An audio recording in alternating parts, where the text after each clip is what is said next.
লাগবে না, এক চার্জেই যাবে 450 কিলোমিটার। জুলাই মাসেই বাজারে আসছে বাংলাদেশের তৈরি প্রথম বৈদ্যুতিক গাড়ি।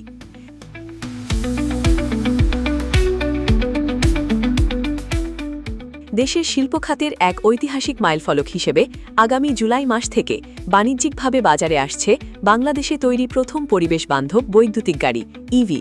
শনিবার 23 মে তেজগাঁওয়ে প্রধানমন্ত্রীর কার্যালয়ে আয়োজিত এক প্রদর্শনীতে দেশে তৈরি এই ইভি গাড়ির টেস্ট ড্রাইভ পরীক্ষামূলক চালনা করেন প্রধানমন্ত্রী তারেক রহমান। উনি খুবই পছন্দ করেছেন আমাদের গাড়িগুলা। আশা করি এই বাংলাদেশের সরকারি বেসরকারি সব সেক্টরে এই গাড়িগুলো কিনবে। মিরের সরাইতে 100 একর জায়গার উপরে বেজা যে ল্যান্ডটা দিয়েছে ওইটার উপরে আমরা একটা গাড়ির ইন্ডাস্ট্রি বানিয়েছি।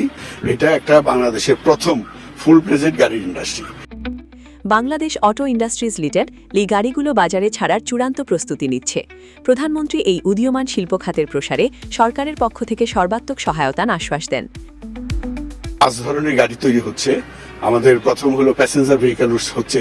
প্যাসেঞ্জার ভেহিকেলে আমাদের 3টা মডেল আছে, একটু বড় টাইপের এসইউভি, একটা পিএইচইভি এবং ফুল ইভি, আর একটা হলো মিডিওকার ক্রস ওভার টাইপের একটা এসইউভি।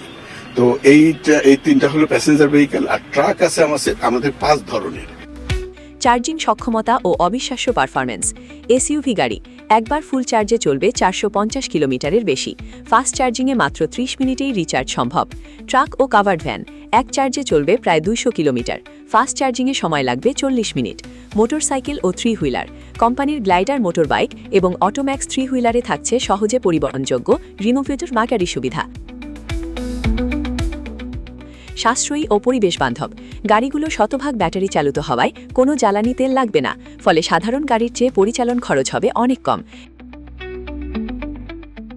এছাড়া সব গাড়িতে থাকছে 5 বছরের ওয়ারেন্টি।